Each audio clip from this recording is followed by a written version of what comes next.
পাৰ্থ প্ৰথমতে আপোনাক ধন্যবাদ জনাইছোঁ। পাৰ্থ প্ৰতিম বৰুৱা, মনোজ দত্ত, হেমন্ত শৰ্মা আৰু আব্দুৰ ৰহিম মোৰ নাজিৰাৰ সতীৰ্থ ভিডিঅ' জাৰ্নেলিষ্ট। আপোনালোকে আজি অত্যন্ত দুৰ্গম বুলি এইটো কাৰণেই কৈছোঁ যে বানৰ পিছৰ যিটো পৰিৱেশ, বিহুবোৰৰ নেপালী খুঁটিত কোনো তাত উপস্থিত হ'বগৈ পৰা নাছিল। পাৰ্থ, যিখিনি আমি দৃশ্যাংশ দেখিছোঁ বা যিখিনি কেমেৰাত বন্দী হৈছে আমি দেখুৱাইছোঁ, কিন্তু কেমেৰাত বন্দী নোহোৱা গোটেই পৰিৱেশটো, ৰাইজৰ যিখিনি বিলাই বিপত্তি, পশুধনৰ অৱস্থা আমি নিজে দেখিছোঁ। নেপালী খুঁটি নামেই গোৰ্খা সম্প্ৰদায়ৰ বসতিস্থল আমি দেখা পাইছোঁ। তেখেতসকল গোপালক, সেইটো আমি জানো। তাত নিশ্চয় আমি জাৰ্চি গাই দেখা পাইছোঁ। কিমান কৈছে 1500-2000 গোধন নষ্ট হৈছে। গোটেই পৰিৱেশটো নেপালী খুঁটিলৈ গৈ বা গোটেই পৰিৱেশটো নাজিৰাৰ বিভিন্ন এলেকাত আপুনি উপস্থিত হৈ কি ধৰণৰ অনুভৱ হৈছে, কি দেখা পাইছে? বিশ্বকাপ ফুটবলৰ ফাইনেল খেল চলি আছিল, ফাইনেল চাই থকা সময়তে 20 তাৰিখে এই ধৰণৰ পৰিৱেশ এটাৰ সন্মুখীন হ'ব লগা হ'ল। কি দেখিছে? প্ৰশাসনৰ তৎপৰতা কেনেকুৱা পাইছে পাৰ্থ প্ৰতিম বৰুৱা? নিশ্চিতভাৱে সুনীত কুমাৰ ভূঞা, এই নিশাৰ ভাগতো আমি বানাক্ৰান্তৰ কাষতেই আছো। আৰু এই যি পৰিৱেশ পৰিস্থিতিৰ কথা আপুনি সুধিছে, যে প্ৰথমে ক'ম যে আচলতে বৰ অসহায় বোধ এটাত আমি ওচৰত যিহেতু আছো।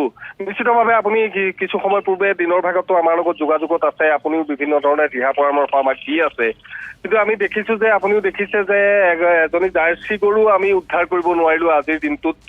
সেইটো আমাৰ বাবে আচলতে সকলোৰে বাবে বৰ আমি ভাষাৰে বুজাব নোৱাৰিম। যোৱা দেওবাৰৰ পৰা এটা গৰু এনেধৰণে পৰি আছে, মানুহ নাই তাত উঠাবলৈ। আমিও যিমান পাৰো চেষ্টা কৰিছিলো, কিন্তু সেই গৰু তাতেই পৰি থাকিল। অন্তত ওচৰৰ যি 2-এজন মানুহক লগ পালো, তেওঁলোকে যিখিনি খাদ্য বস্তু গৰুৰ বাবে লাগে তাকো নাই।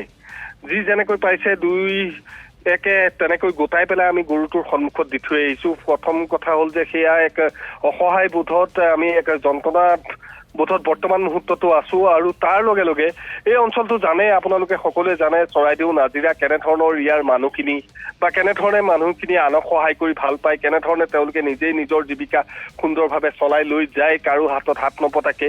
আজিৰ দিনটোত আমি যিটো পৰিৱেশ দেখিছো, এটা পানীৰ বটলৰ কাৰণে হাত পাতি তেওঁলোক দৌৰি ফুৰিবলগীয়া হৈছে। এটুকুৰা ব্ৰেডৰ কাৰণে তেওঁলোকে দৌৰি কান্দিবলগীয়া পৰিৱেশ এটা সূচনা হৈছে।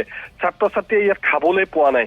যি সময়ত চৰকাৰখনে কৈ আছে যে চাৰিওফালে তেওঁলোকৰ ফালৰ পৰা বান সাহায্য দিয়া হৈছে, বা চৰকাৰৰ ফালৰ পৰা যিখিনি কৰা হৈছে সেইখিনি তৎকালীনভাৱে কৰা হৈছে, কিন্তু আমি বিহুবোৰৰ ভিতৰৰ অংশতো গৈছো, তাত আমি দেখিছো বান সাহায্য দিবলৈ যথেষ্ট সংখ্যক লোক আহিছে, হৃদয়বান লোক আহিছে। তেওঁলোকে আহিছে, কোনোবাই পানীৰ বটল এটা দিছে, কোনোবাই ব্ৰেড দিছে, সেই ব্ৰেডটো ল'বলৈ, কোনোবাই পানীৰ বটলটো ল'বলৈ দৌৰা-দৌৰি কৰিছে। কিন্তু চৰকাৰী ফালৰ পৰা ইয়াত যিটো দিব লাগিছিল বা যেনেধৰণে সুবিধা প্ৰদান কৰিব লাগিছিল, সেই সুবিধা যেন আজিৰ তাৰিখতো কোনেও পোৱা নাই। নেপালী খুঁটি পৰিৱেশ আপুনি দেখিছে, তাত মানুহ 3-4জন মানুহ ভিতৰত আছে। পাৰ্থ, মই এটা কথা জানিবলৈ বিচাৰিম, নেপালী খুঁটিৰ পৰিৱেশটো আমি দেখিলো, এনেকুৱা আৰু কিমানটা অঞ্চল আছে?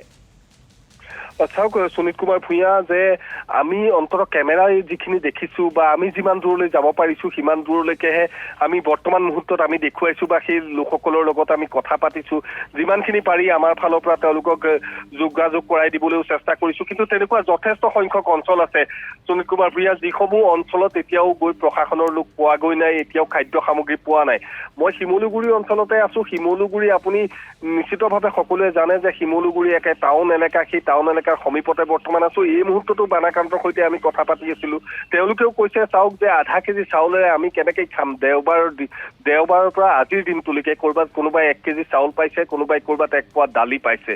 যিখিনি পাব লাগিছিল সেইখিনি পৰ্যাপ্ত নহয়, আৰু য'ত যেনেকে পাব লাগিছিল সেয়াও কিন্তু বানাক্ৰান্তই আজিৰ তাৰিখলৈকে পোৱা নাই। চুমনি গাঁৱৰ পৰা আৰম্ভ কৰি নগা বস্তিলৈকে বিভিন্ন স্থানৰ পৰা আমাৰ তাত খবৰ আহিছে। মোৰ সতীৰ্থ সাংবাদিকসকলৰ তাতো খবৰ আহিছে যে এনেধৰণৰ পৰিৱেশ এটা হৈ আছে। আমাৰ সতীৰ্থ সাংবাদিকসকলৰ ঘৰসমূহো পানীৰ তলত আছে। গতিকে সেইসকলেও অন্তত বান সাহায্য লাভ কৰাটো দূৰৰ কথা। গতিকে তেওঁলোকেও নাই পোৱা, বা তেওঁলোকৰ অঞ্চলৰ ওচৰ পাজৰ যিসকল বানাক্ৰান্ত আছে তেওঁলোকেও নাই পোৱা। বৰ এক আচলতে সুনীত ভূঞা, বৰ যন্ত্ৰণাকাতৰ এক পৰিৱেশ এটাই বিৰাজ কৰিছে সমগ্ৰ চৰাইদেউ জিলাত হওক বা শিৱসাগৰ বা নাজিৰাৰ এই অঞ্চলটোত হওক।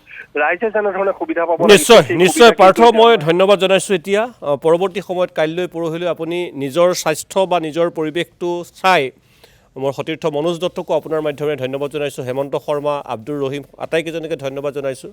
আপোনালোকে অতি কষ্টকৰভাৱে বিপদসংকুল এক যাত্ৰাৰ অন্তত এই দৃশ্যাংশসমূহ দেখুৱাইছে বা দেখুৱাবলৈ এতিয়াও চেষ্টা কৰি আছে আমি দুৰ্বল নেটৱৰ্কৰ বাবে সেই আশ্ৰয় শিবিৰৰ পৰিৱেশটো দেখুৱাব পৰা নাই বা কাইলৈ দিনটোত পৰহিলৈ দিনটোত যিখিনি আপোনালোকে লক্ষ্যস্থান নিৰ্ধাৰণ কৰিছে তালৈ যাওঁতেও অত্যন্ত সাৱধানে যাওক নিজৰ স্বাস্থ্য বা নিজৰ পৰিৱেশ পৰিস্থিতি সম্পূৰ্ণৰূপে নিজৰ নিয়ন্ত্ৰণত ৰাখি যোৱাৰ চেষ্টা কৰক ধন্যবাদ জনাইছোঁ পাৰ্থপ্ৰতিম বৰুৱা